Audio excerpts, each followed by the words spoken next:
Alex, thank you so much for this very kind introduction. Good evening, shalom from Israel to the community of beautiful Utah. Personally, for me, it always feels like a second home, and I'm very grateful for that.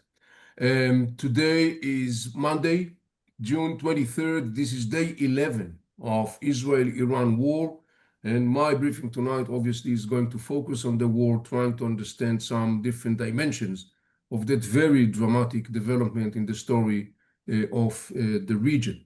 Before I will start, a short note. As you probably know, we have been under here and there missiles attacks from Iran, and it may be, hopefully not, that during our presentation there may be some alert going in. If that is the case, obviously you understand I will have to cut this presentation, and hopefully it will not happen. I just want to make sure that you all are aware of that. Let's hope that that will not be the case tonight. So, Israel-Iran war, day 11. Let us talk about some aspect of this very dramatic development on the ground. In our presentation tonight, I want to cover a couple of perspectives. I will start with some general framing, exploring the question how we got here. And then we'll talk about Israel's operational blueprint. Then we'll move to talk a little bit about the way the region, the Arab world, is looking at the war, and then conclude with some current situation updates and trying to look ahead as much as possible to the best of our ability. Moving to the first part, I guess that some of you, maybe many of you, may remember the previous briefings that I did either in person or through Zoom, talking about the different complexities of the region. And obviously, I was talking a lot about the story of the Mullah regime and the impact of that regime on the region in the last couple of decades. Such, for a short, very much refreshing, I would say, 1979, a revolution in Iran, Islamic revolution, basically a coup of the Islamic circles in Iran that actually hijacked, sort of speaking, a popular uprising and turned Iran into an Islamic Shiite theocracy under the leadership of the Mullahs regime. Mullahs are the Shiite clergies. You may remember that we talked about the Shiite denomination minority in Islam, about 14%, and the Shiites believe that the rule of the Muslim world should be in the hand of what they call the Imam, a spiritual leader. We talked about the major branch of Shiite Islam, the 12-ish one, that believes in the line of 12 Imams, 12 spiritual leaders, starting with the fourth king of the Muslim Caliphate in the 7th century. And they believe that ruling the world should be done in a frame of what it's called an entire Shiite Islamic entity, rather known as the Imamate, after the term Imam, and that entity would be global one, ruled according to the Islamic religious codex and according to the Shiite denomination of Islam. We talked about the fact that the Mullah regime that came to power in Iran in 1979, a very radical, extreme regime that has been inspired and motivated and incentivized by this ideology and vision of the global imamate, and actually has translated that vision into a blueprint of a strategic expansion across the Middle East under the title of exporting the Islamic revolution that aims in the end of the day to create what already the Jordanian king Abdullah II referred to as the Shiite or the Iranian crescent, namely an area of total influence of this Mullah regime, particularly at the expense of the Arab states, stretching all the way from offshores, the eastern basin of the Mediterranean, Gaza Strip, Lebanon, then crossing through Syria and Iraq, Bahrain, Yemen, and continuing to Africa. That is this Shiite crescent that the Mullah regime has been striving to establish as part of its radical ideology. And we talked about that, unfortunately, for the last couple of decades, the Mullah regime has quite successfully moving towards the fulfillment of that vision, creating this sphere of influence across the region. We talked about the three factors, what we call the triangle of deterrence, that the Mullah regime has been very effectively developing and applying in order to achieve its objective. We talked about the Iranian nuclear program, the missiles and drones program, and the proxy, the militias, the armies of terror that the Mullah regime substantially financed, armed, provided with military know-how, and so on. We talked about groups like the Hezbollah in Lebanon, Hamas and Islamic Jihad in Gaza, Iraqi Shiite militias, Houthis in Yemen, and many, many others. This triangle of deterrence, these three components, have been the ultimate mechanism in the service of the Mullah regime, because that triangle, that mechanism, served two purposes.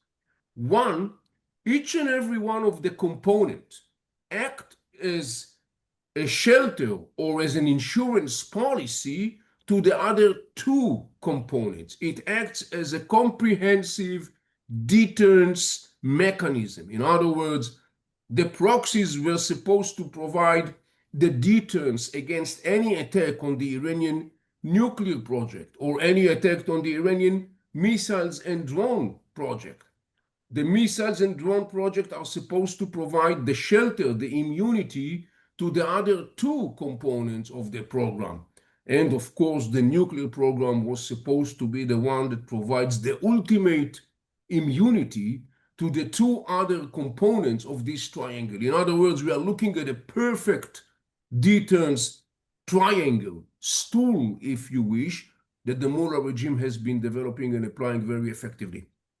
And the other objective of that mechanism, in the end of the day, was supposed to provide the ultimate immunity to the Mullah regime. In other words, that mechanism, each and every one of its components alone and all together, provide the ultimate immunity to the Mullah regime, the ultimate deterrence card, the ultimate protecting card. And indeed, up until not so long ago, it has been perfectly working for the Mullah regime. It provided the Mullah regime with almost total immunity from any repercussion to its aggression. And so while the Mullah regime has been inflicted death and destruction across the Middle East, the Mullah regime itself remained totally immune, safe, and sound. That was the situation up until not so long ago. And then we get October 7, and October 7, among other things, marks also the beginning of a process that in a very short period of time is going to result in the disintegration, the collapse of this ultimate mechanism that the Mullah regime has been building and applying so effectively in the last couple of decades. Following October 7, you may remember we talked about the Israeli collision with the armies of terror, Hamas and Islamic Jihad in Gaza Strip, Israel and Hezbollah in Lebanon, Iraqi Shiite militias and Houthis. The outcome of this whole process was that in 2024, towards the end of 2024, one significant leg of the Iranian triangle stool, the leg of the armies of terror that the Mullah regime developed and nurtured, has been significantly weakened and cracked, and that has resulted in a domino effect. That one of the most significant immediate outcome of that was the downfall of Assad regime in Syria. A major stronghold of the Iranian regime collapsed, and with that, deepening impact and damage to the deterrence capacities of the Mullah regime, as well as to its image as a mighty power that is immune from any repercussion. In other words, what we are looking at is a process that within 2 years, roughly speaking, from October 7, 2023 to now, what happened was a process that resulted in the collapse of the ultimate mechanism of deterrence that the Mullah regime applied. And that fact, together with the mounting, accumulating challenges inside Iran, economically, socially, environmentally, together with the toughening sanctions applied and imposed on Iran by Trump administration, positioned the Mullah regime in its weakest position ever since the 1980s, when the Mullah regime was back then engaged in an 8-year war with Iraq. In other words, what we are looking at is an enormous, from a strategic and operational perspective, an enormous window of opportunity to try and to continue and further disintegrate the Mullah's regime's tool of deterrence, and particularly targeting its crown jewel, namely the Iranian nuclear project. In other words, the state of Israel identified that specific moment as the ultimate opportunity to launch the war against the Mullah regime in Iran and to basically totally disintegrate this deterrence tool that the Mullah regime has been building. This is the background that has resulted in Israeli government decision, together with the United States, to basically launch this military move in order to achieve what I mentioned just before. What has been the Israeli operational blueprint? We are looking at a blueprint that has been meticulously and thoroughly sold over a long period of time, that includes different moving parts that has been synchronized in an outstanding accuracy. And each and every one of the components of this blueprint, in the end of the day, serves both as a layer that leads to the other or to the next layer, but at the same time also as a component that altogether orchestrated to result in the ultimate possible impact by launching this attack.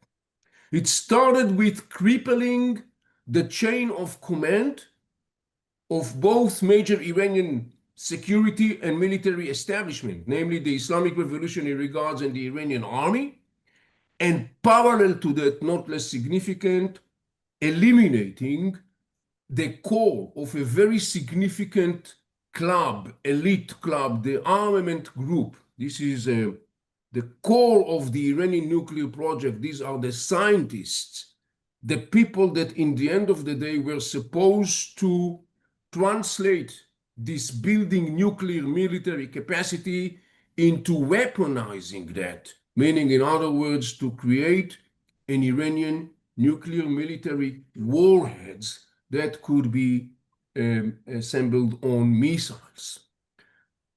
That immediate target basically already crippled the chain and command of the Iranian regime and destroyed an enormous, unique, non-revocable center of knowledge that is crucial for the Iranian nuclear military project.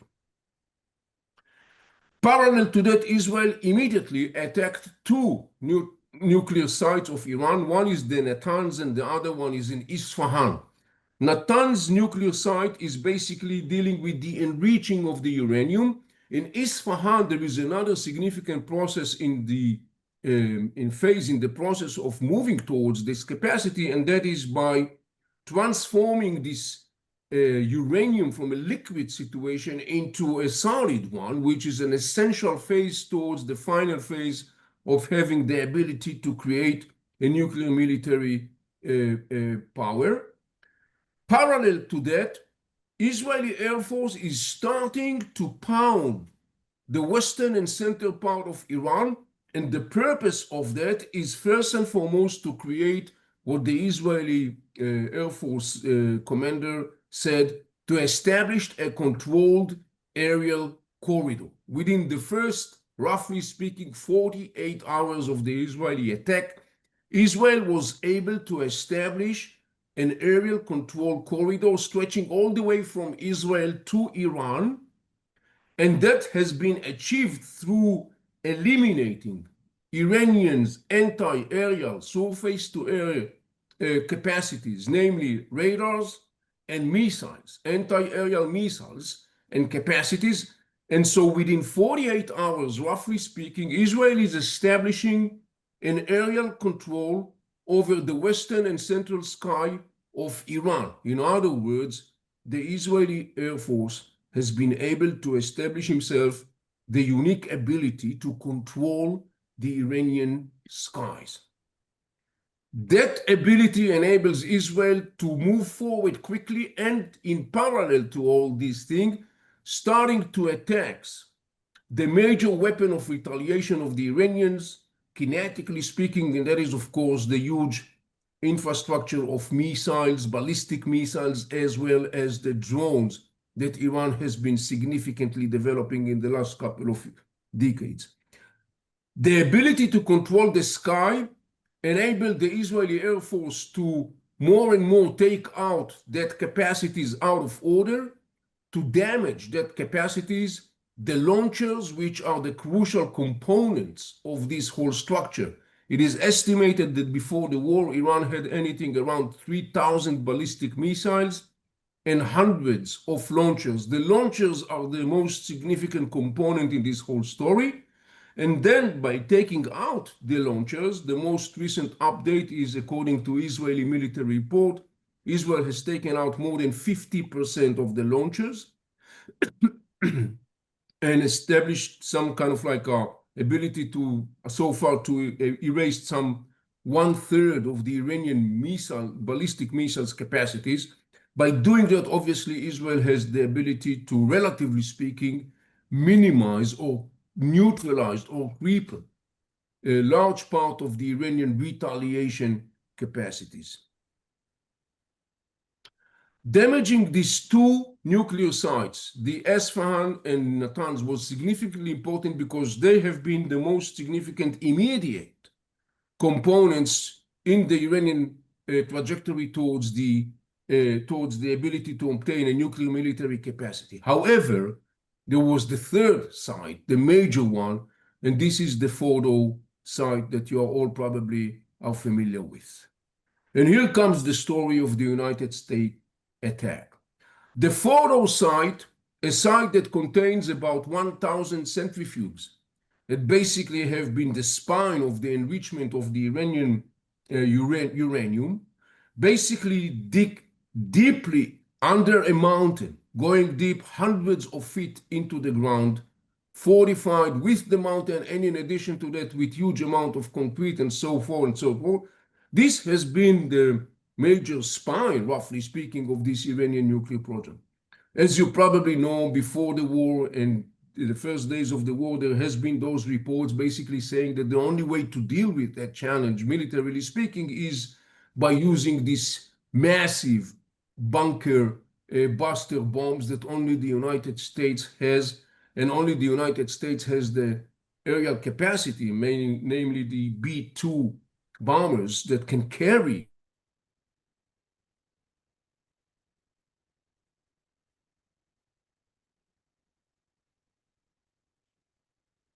United States attack the Fordo as well as the Natanz and the Isfahan sites that I mentioned before.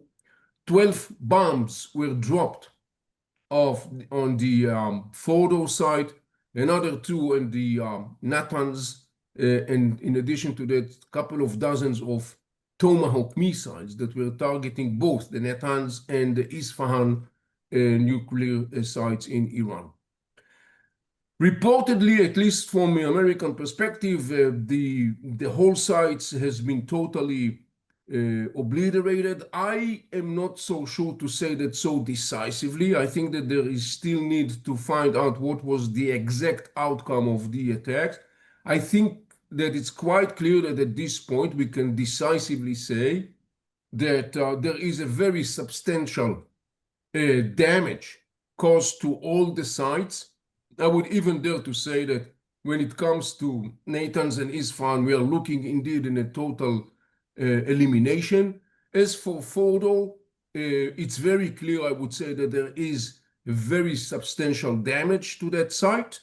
Don't know to say necessarily that everything has been eliminated, But all in all, when you look at the three sides in that context, I can say, I think this point quite decisively, that we can look at a situation where those major sites that were the spine of this whole Iranian nuclear enrichment program have been significantly damaged, and thus the program has been significantly set back quite substantially, maybe years back, according to some estimations. Where is the Arab world with this whole drama that is right now taking place in this region? So roughly speaking, and not surprisingly, on a formal level, the Arab governments rushed, of course, to condemn Israel, to express solidarity with the Iranians, and of course to call for calm and immediate stopping of all hostilities and going back to the negotiation tables. This is one layer, not so much surprising, bearing in mind that in the end of the day, the Arab world is the one who paid dearly for the Iranian regime aggression and violence. Syria has been totally smashed because of the Iranian regime. Hundreds of thousands of Syrians were killed by Iranian regime and its proxies during the civil war in Syria. Millions became refugees. Lebanon occupied in a remote control by the Hezbollah in the service of Lebanon, of the service of Iran, dragging Lebanon to repeating military round and misery and destruction. Hamas, that took control over Gaza Strip in 2007, turned Gaza Strip into a dust and rebels in the service of the Mullah regime in Tehran.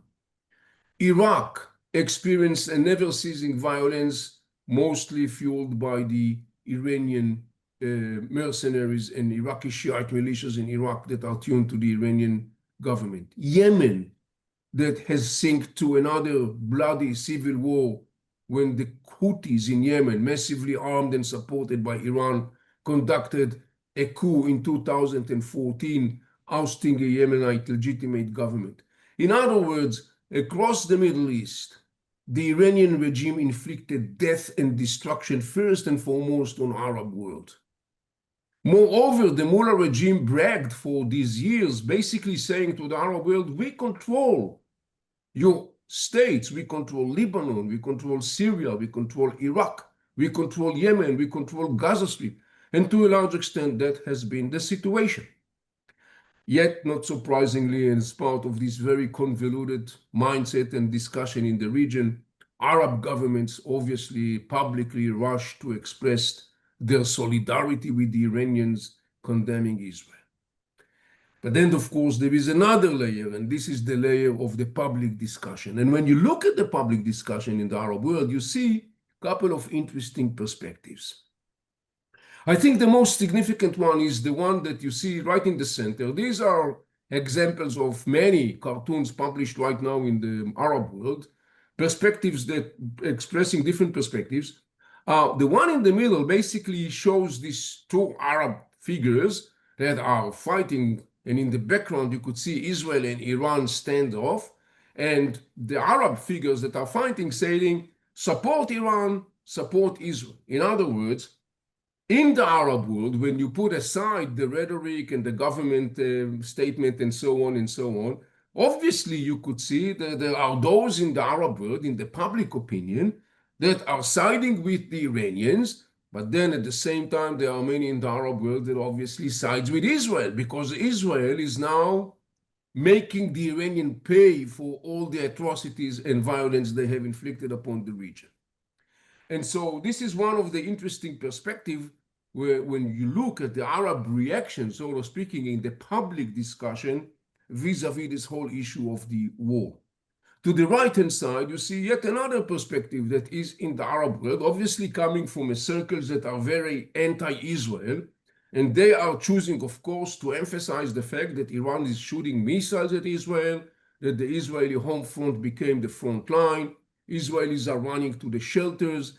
Here you see, for example, this right-hand cartoon published by an Egyptian artist that basically you could see very clearly argues that the Israeli entity, the Zionist entity, as it's called in this rhetoric, is falling apart, is crumbling because of the Iranian strikes. However, I would say that overwhelmingly, it's very clear when you read major commentators in the Arab world, major analysis, there are a couple of things that are coming across very strongly. First, Arab world is looking at awe and amazement with Israel military achievements. Remember, the Iranian regime was portrayed and viewed in the region as totally immune, as totally untouchable. It has been viewed as a regime that nothing could damage it. And now comes Israel in a very short period of time. Basically, Israel controls the sky of Iran. This is something that was never even thought about. It seems like almost science fiction. And the other thing that is kind of like coming across very strongly from the discussion of analysts and commentators in the Arab world basically said, we are looking at a phase where Israel is becoming the dominant power in the Middle East, particularly through its control of the sky of the Middle East. You see that to the left-hand side in this cartoon. And actually, they are saying that will basically perpetuate Israel with its air force and nuclear capacity as the dominant hegemonic power in the region. So these are a couple of major sentiments that you could find today in the discussion in the Arab world vis-a-vis the war. Finally, where are we now and maybe where are we heading? I was talking currently about the Iranian nuclear sites and the Iranian nuclear programs. I was saying that I think it will be quite accurate to say that it has been significantly set back. I don't know to say that it has been totally eliminated. I don't necessarily think that is the case. I think that our basic assumption is that there is a remaining capacities and not a significant willingness and desire of the Mullah regime, if possible, to resume and to rebuild these capacities. Therefore, of course, it has to be prevented. Are we heading towards a war of attrition? This is a question that has been since day one. There are different scenarios here. The bottom line in my analysis is that I think that neither Israel nor Iran, in the end of the day, have nor the breadth nor the interest that to be engaged in something like that. So I think that, and I'm saying that very cautiously, I don't think that we are heading to a war of attrition. I do think that we may still experience a period of time that I cannot define. Hopefully, it's not going to be too long, where still the sides will try to maximize some achievements whatsoever on the ground, particularly the Iranian regime that needs in some way a little bit to restore its smashed deterrence capacities, and not less significant, its smashed deterrence image. It is not less painful to the Iranian regime that it lost its image. So I think that the Iranian regime needs to find some way to restore even slightly its smashed image and deterrence in order to be able to basically mark an exit point where, in the end of the day, talking about the end goal, there is across the board consensus that in the end of the day, the end goal is going back to the negotiation table, and in which it's quite clear at this point that the Iranian regime will have much less maneuvering space because it has been significantly beaten and weakened, to the point it will have to accept terms that he previously even didn't want to negotiate, like, for example, the issue of stopping the enriching of uranium in Iranian soil or significantly limiting that capacity. At this point, another thing that we are looking at is the question about the Iranian proxies. Once again, going back to the beginning of my presentation when I talked about this triangle, this stool of deterrence. In the Iranian regime, the current situation is a nightmare that they if not even think about as something that is possible or feasible. As far as they were concerned, They had an ultimate mechanism that was supposed to provide them with the ultimate defense. It has to be clear, the Iranian regime, even in its worst nightmare, didn't envision a situation where its skies are going to be totally under the Israeli Air Force control. It did not envision a situation where its major assets are being taken out day in, day out. It does not envision a situation where its major strategic assets are eliminated, because it was expecting that the mere fact that it has these powers on the ground, these proxies, Hezbollah with its hundreds of thousands of rockets and missiles, and Hamas and Islamic Jihad and its Shiite Iraqi militia, they were all supposed to provide the ultimate defense. And in the worst case scenario, they were supposed to be engaged in a war that basically would cripple Israel's ability even to touch Iran. That has totally collapsed. And so the Mullah regime is now facing a total collapse of its deterrence strategic plan, of its whole blueprint, sort of speaking, with all the ramifications that comes along with it. And so the question is Hezbollah in Lebanon going yet to be involved in this war? The Iraqi Shiite militias, are they going to be involved because they stood aside? As of now, the answer is no. And roughly speaking, based upon what we can see right now, it doesn't seem like it's going to change. In Lebanon, following the war, the Hezbollah is significantly defeated. The Hezbollah is licking its wound. In Lebanon, there is a new government. That government clearly sends a very strong message to the Hezbollah. This time, we are not going to enable you to drag us to a war against our will. The government is backed strongly by the United States and European states. Within the Hezbollah itself, there is, of course, an inner debate what should be the right way to address the situation. As of now, the Hezbollah remain on the sideline. Let's hope that will be the situation, because the Hezbollah, though defeated, still maintain a military capacities that are not to be unduly light. The issue of the Iraqi Shiite militias, yet again, they do have the ability to cause damage. However, on the other hand, they are engaged now in an inner Iraqi political power struggle as Iraq is heading to general elections. Again, up until now, and hopefully that will be the situation forward, Iraqi Shiite militias stayed on the sideline. We look at the Houthis.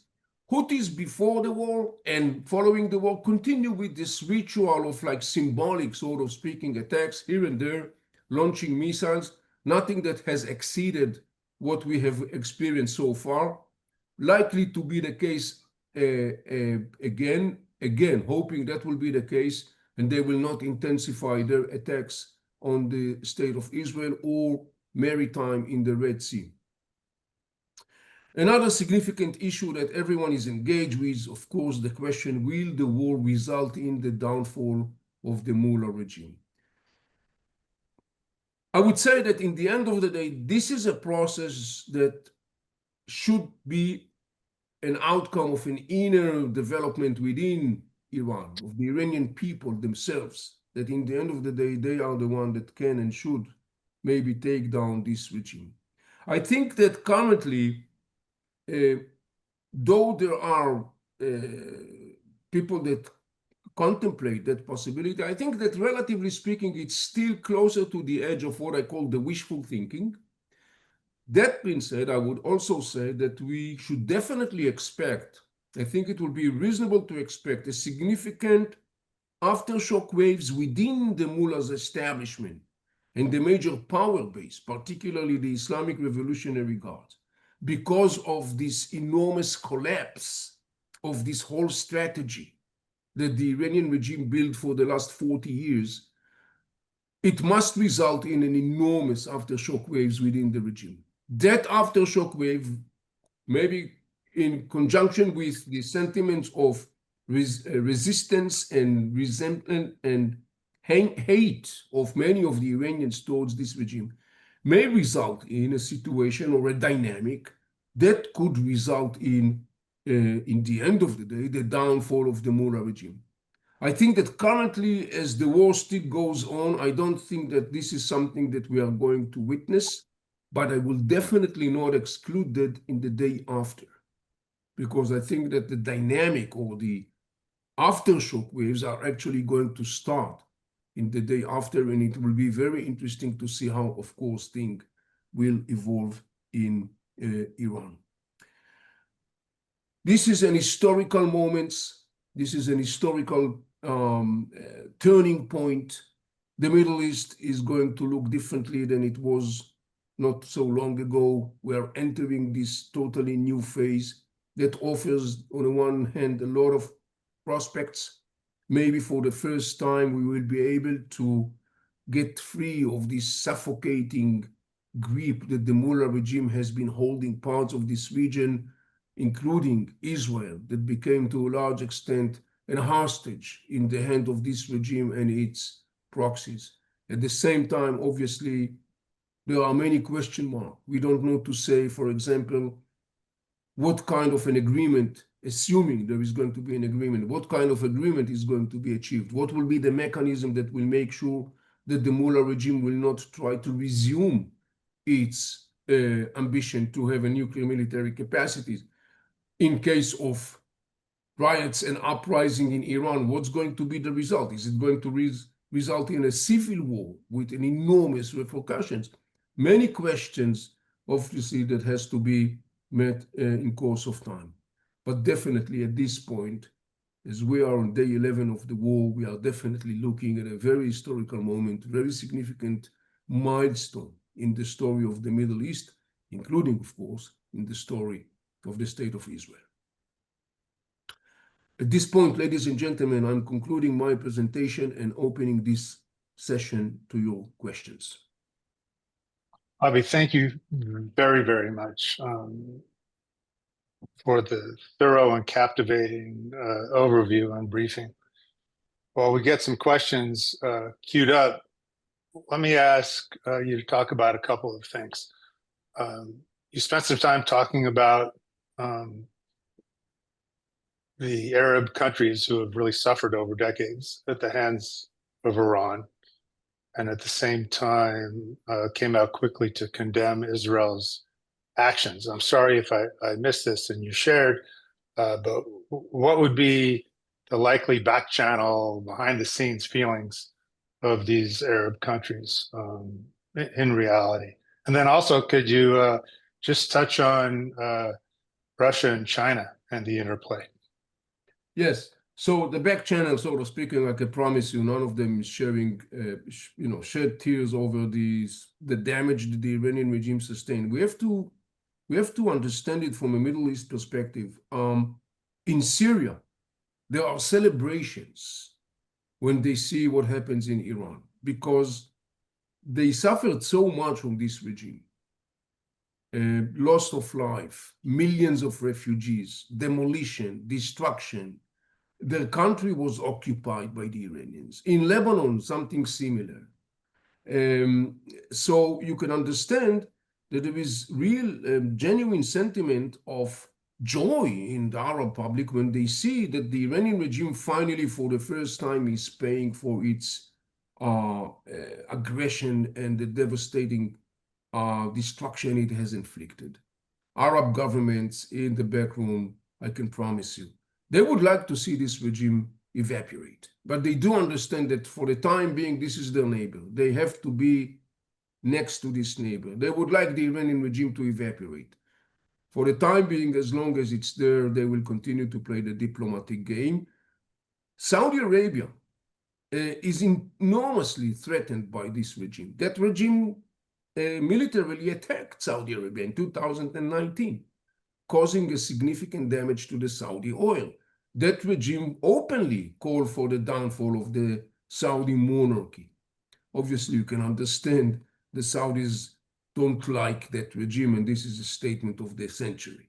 But at the same time, they are basically expressing solidarity. They condemn Israel's attack. And they emphasize that in the end of the day, they want to be good neighbors with the Iranians. They know exactly what the regime is like. They would like it to evaporate. It's not going to happen, at least not for now. So they have to play the game.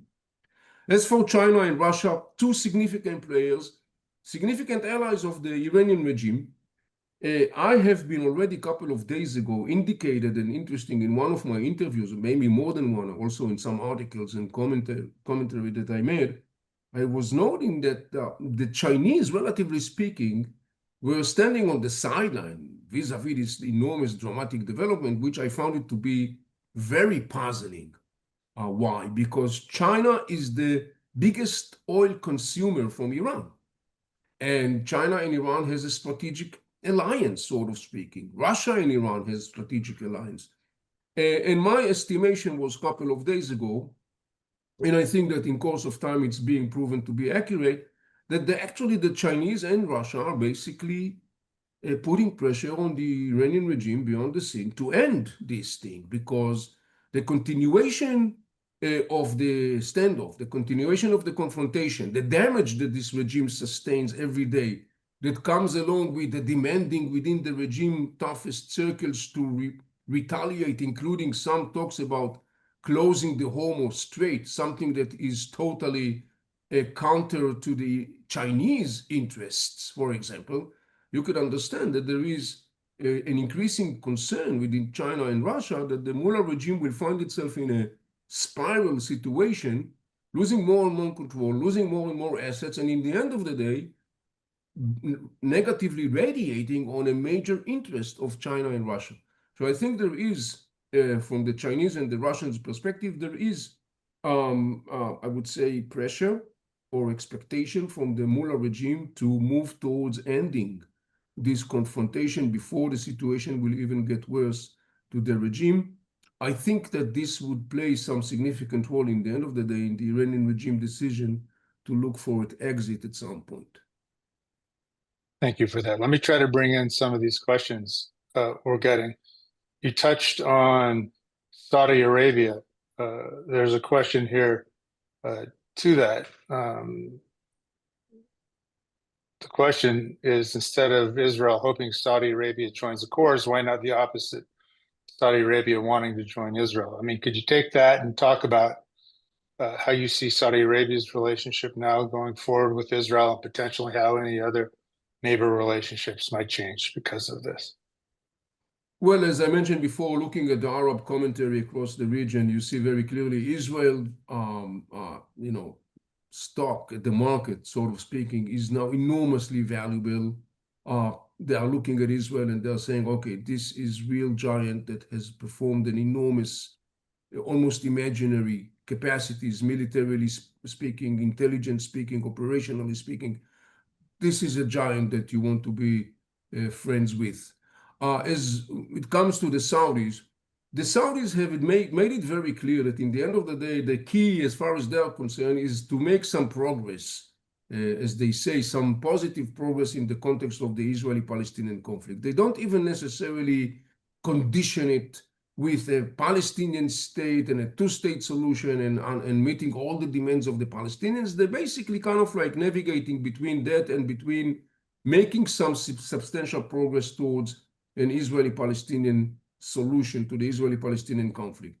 I think that we could expect, as an outcome of this whole situation, that down the road, the whole issue of the Saudi-Israeli rapprochement discussion will be further accelerated. We have to remember what the Arab world is looking at right now. Is looking at Israel that is doing the two most significant things that the Arab world wish to have in its possession to secure itself, and particularly when you look at the Gulf states that are bordering Iran. One is the offensive capacities, and the other thing is the defensive capacities. The Arrow missiles, the ability to protect so successfully, touch wood, the Israeli home front against this barrage of missiles coming from Iran. All those things the Arab world is looking at, and the picture is very clear. As I said, you're looking at an enormous giant with an enormous capacities you want to be friends with. And so I think that that will be the trajectory ahead.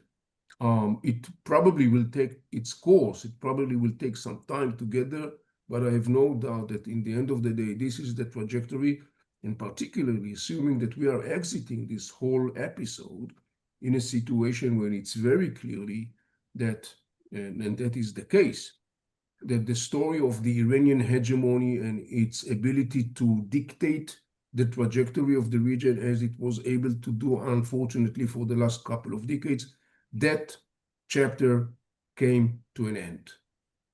And now Israel is a big player in the neighborhood, maybe the biggest player in the neighborhood today. This is a new reality. This is a new understanding.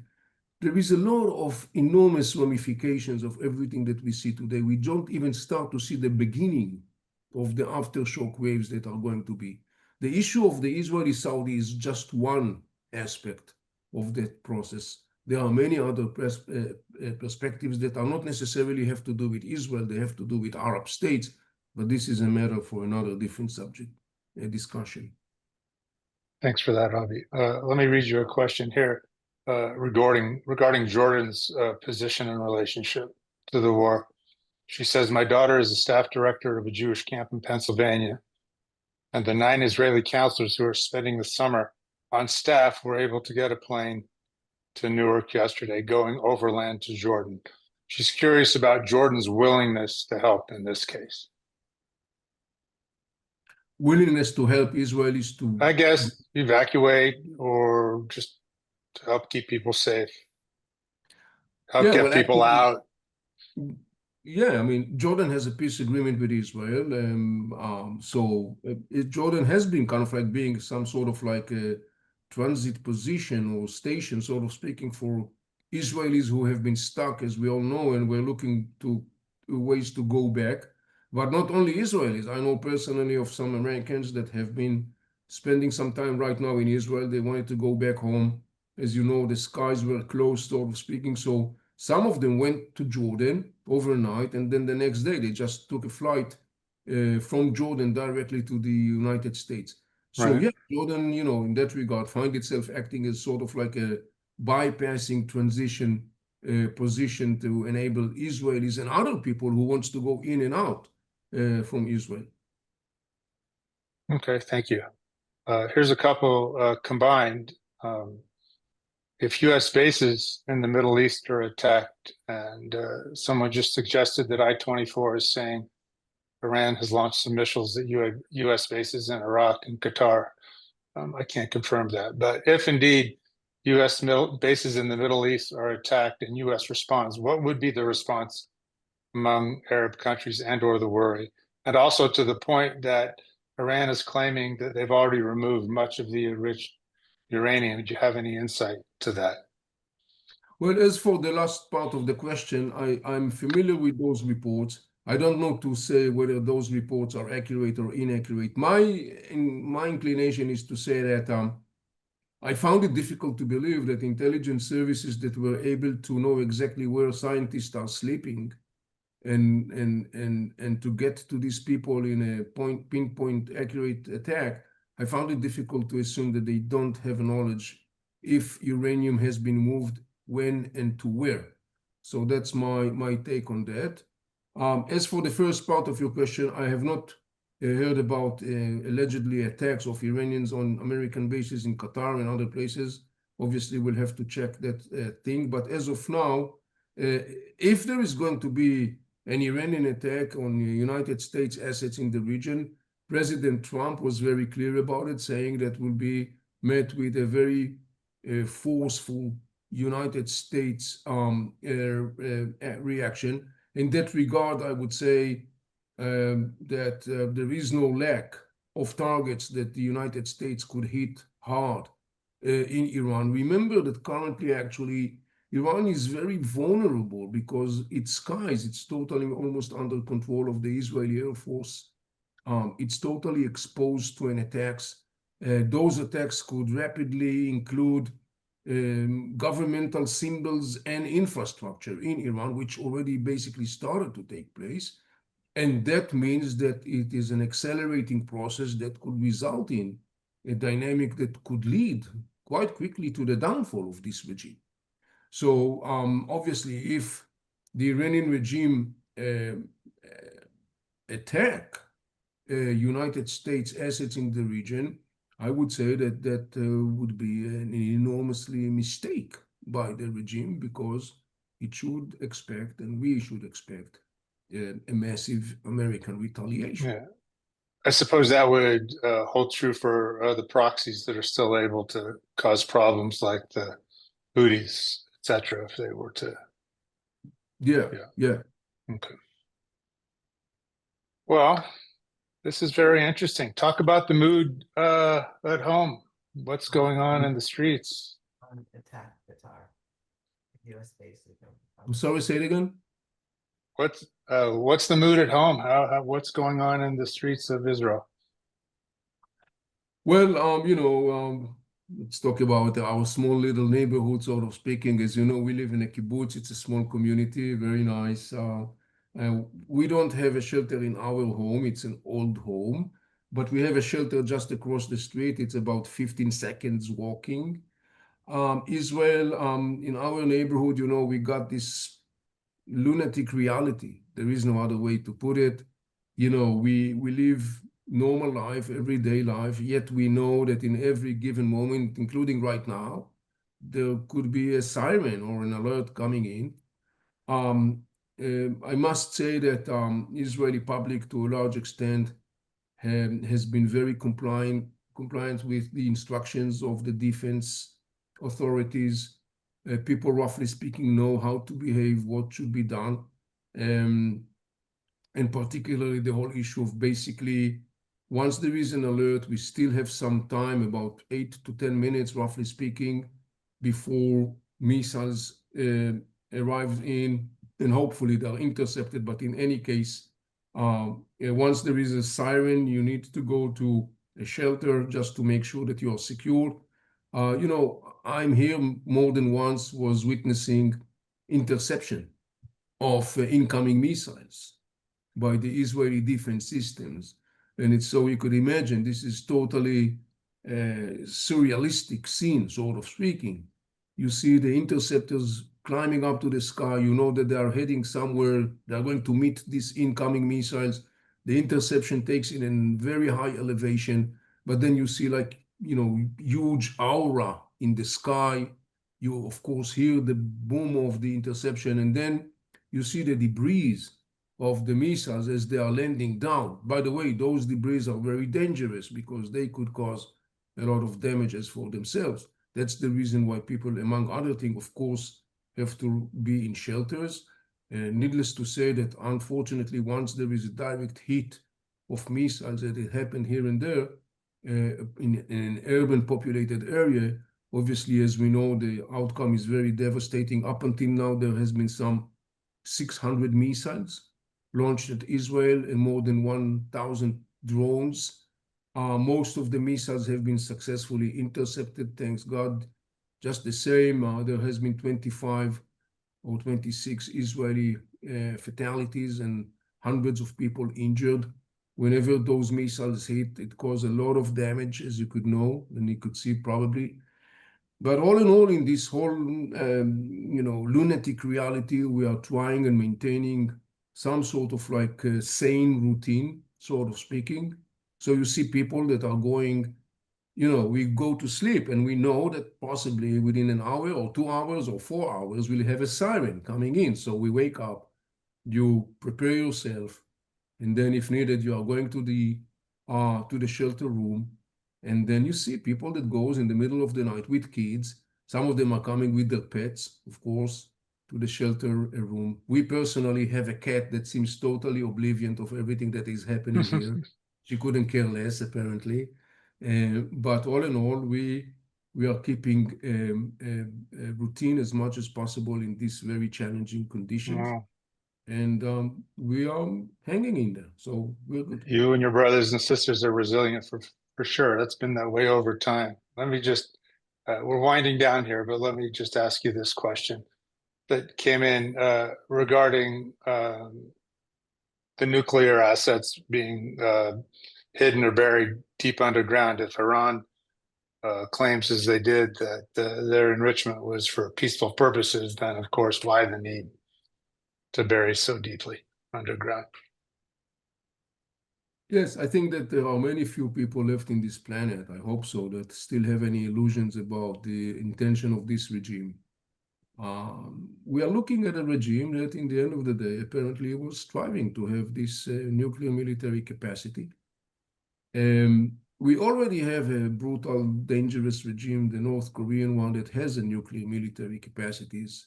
That for itself is a bad news for the world. I don't think that we need another bad news in the shape of Iranian regime that has a nuclear military capacities. Well, I agree with that. Well, last question, Avi. In the midst of the last 625 days and the last 11 days, and the craziness we're in, what now were you most hopeful for in the region and in the country of Israel? Look, I'm hoping for exiting to a new landscape where I have no illusion. I mean, challenges are still ahead in this very ever-changing dynamic of this region. It brings prospects and also brings challenges. It's inevitable. I think that on the one hand, Israel exits that with a very strong self-confidence in many ways. And it has a strong sense of the ability that we can manage in this very challenging neighborhood. We definitely come out, I think,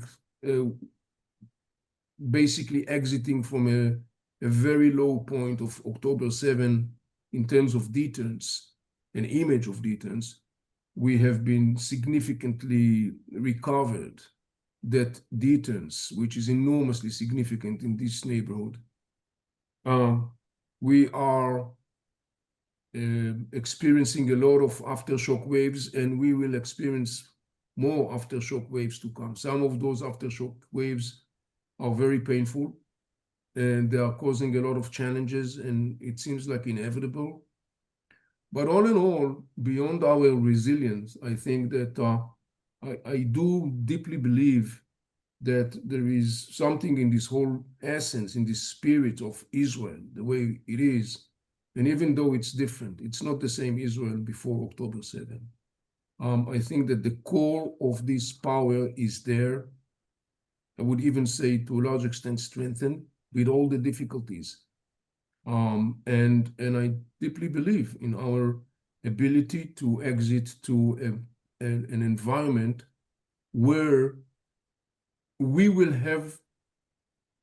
be strong enough and self-confident enough to be able to proactively take moves and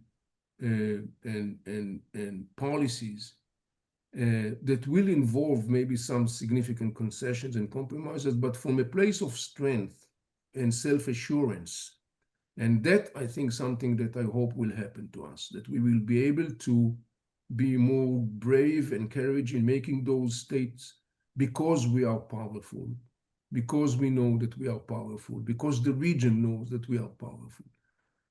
When you are coming from a point of a strength that everybody knows that it's a real strength, you can take upon yourself some risks and to be much more bold in taking proactive decisions or steps towards trying to shape a better future for you and for your neighbors. And I hope that this is what will happen to us. We share those hopes and wishes right along with you. I really had intended for that to be the final question. However, another really relevant one popped in, if I may, and that's the relationship of this latest action to Gaza, what that might mean now militarily going forward, and what that might mean for the remaining 50 hostages. I deeply want to believe that one of the outcome of this whole thing will be that, again, talking about bold movement, in this case, the current Israeli government, to move boldly to conclude a deal to bring back the hostages, all of them at once, to make a deal out of a place of a strength, because we are in a place of a strength right now. We can do that. We should do that. To bring back the hostages, and not less significant, to enable the people in Gaza to start rebuild a new reality. There are people in Gaza that also suffer. We remember that. We should remember that. We should not ignore that. And it's their responsibility and their brothers' responsibility in the end of the day to shape themselves a better future. But we need to be able to offer them that ability to start this process, among other things, because it's our interest as well. So I do hope that not only it will bring back our brothers and sisters in Gaza Strip as soon as possible, but it will also enable the people of Gaza to exit this terrible situation, this tragic situation, and to start taking the steps to rebuild their life, hopefully towards a better future. That's my hope. Yeah, let's all hope and pray for that. Avi, thank you very much. It's really been a privilege and an honor to have you with us today, and we're all better off for understanding this whole situation a little better and through your eyes. So wishing you and Maya safety and good health and many full nights of sleep ahead. Hope to see you in Utah soon. Yes, Thank you. definitely. And thank you everybody for joining us today. Have a great day. Bye-bye. Thank you. Shalom from Israel. Bye-bye. Shalom.